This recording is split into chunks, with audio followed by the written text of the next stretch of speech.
আপোনালোকে এটা মোবাইলৰ সহায়তে জাষ্ট আপোনাৰ একাউণ্ট নম্বৰ সহায়তে আপুনি চেক কৰিব পাৰিব ইয়াত কোনো আপোনাৰ বেংকখন ইমান দিউলীয়া শাৰী পাতিব নালাগে আপুনি ঘৰতে বহিয়ে চেক কৰিব পাৰিব তো আপুনি যদি ভাইটি ভণ্টি বা স্কলাৰশ্বিপৰ টকা পাইছে তেনেহ'লে আপোনাৰ যদি ল'ৰা ছোৱালী আছে টকা পাইছে তেনেহ'লে আপুনি কেনেকৈ চেক কৰিব পাৰিব বা মই আজি এইটো ভিডিঅ'ত লাইভ প্ৰুফ দেখাই দিম তো বলক ভিডিঅ'টো উপলব্ধ কৰি আৰম্ভ কৰোঁ আৰু মোৰ এটা ৰিকুৱেষ্ট যদি আমাৰ চেনেলখন ছাবস্ক্ৰাইব কৰা নাই এতিয়া ছাবস্ক্ৰাইব কৰি ল'ব চাওক আমি বহুত কষ্ট কৰোঁ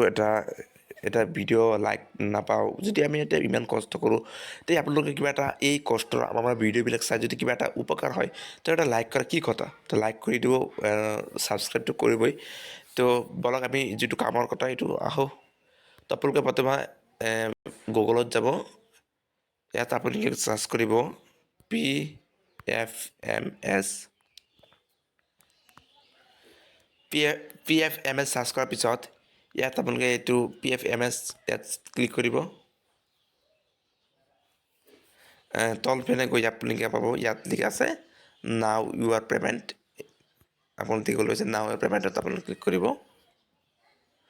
ক্লিক কৰাৰ পিছত ইয়াত চাওক লগ ইন এটা অপশ্যন আছে ইয়াত আছে লগ ইন তো আপোনালোকে টেনশ্যন কৰিব নালাগে ইয়াত লগ ইন কৰিবলৈ নহয় ইয়াত আপোনালোকে ডাইৰেক্ট আপোনাৰ যিটো বেংক এইটো চিলেক্ট কৰি দিব মই ইয়াত লিখা আছোঁ ইয়াত লিখা আছে ইণ্টাৰ ফাৰ্ষ্ট ফিউ মানে যিটো বেংক হয় মই ষ্টেট বেংক মই ইয়াতে এছ মাৰিব লাগিব তাৰপিছত কোনটো বেংক নাম এইটো তাত চাইছে শ্ব' হৈ গৈছে ষ্টেট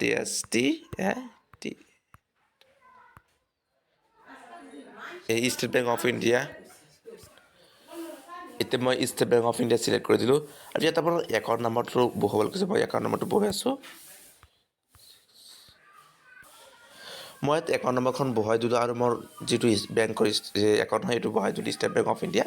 তো এতিয়া এটা কেপচা কোড আছে আপোনালোকে কেপচা কোডটো বহুৱাই দিব যদি কেপচা কোডটো ধৰিব নোৱাৰে তেনেহ'লে আপোনালোকে ইয়াত চেঞ্জ কৰিব পাৰিব এতিয়া চেঞ্জ এটা আইকন দেখিবলৈ পাইছে চেঞ্জ কৰিব পাৰিব মই ইয়াত বহুৱাই দিছোঁ কেপচা কোডটো 0501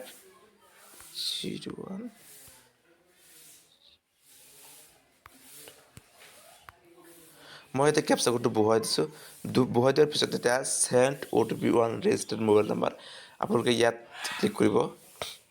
চাওক ইয়াত ক্লিক কৰাৰ পিছত একাউণ্ট নাম্বাৰ ইজ ভেলিড চৰি মানে চাৰ্ভাৰখন ডাউন হৈ আছে না এইকাৰণে এইটো এটা দেখুৱাইছে চাওক আপোনালোকে ট্ৰাই কৰিব যদি দেখুৱাই দিয়ে তেনেহ'লে আপোনাৰ ৰেজিষ্টাৰ্ড মোবাইল নম্বৰত বেংকত যিটো মোবাইল নম্বৰ দিছিলে সেই মোবাইল নম্বৰ এটা OTP আহিব OTPটো ফিল কৰি আপোনালোকে ভেৰিফাই কৰিব ভেৰিফাই কৰাৰ পিছত আপোনালোকে দেখুৱাই দিব ইয়াত মানে চাৰ্ভাৰ ডাউন হৈ আছে মই আকৌ ট্ৰাই কৰি দিছোঁ এইবিলাক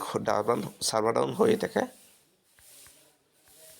চৰি ইয়াত চাৰ্ভাৰ ডাউন হৈ গৈছে তো আপোনালোকে ট্ৰাই কৰিব দেখুৱাব মানে 2-3বাৰ ট্ৰাই কৰিব দেখুৱাই দিব তো আজি ইমানে আছিলে ভিডিঅ'টো আশা কৰোঁ সকলোৱে ভালেই পাইছে তেতিয়া ছাবস্ক্ৰাইবটো কৰিছেই লাইকটো কৰি দিওঁ আৰু তো বাই তো পৰৱৰ্তী ভিডিঅ'ত আকৌ লগ পাম আশা কৰিলোঁ তো বাই গুড বাই আৰু সকলোকে ৰমজান মুবাৰক জনালোঁ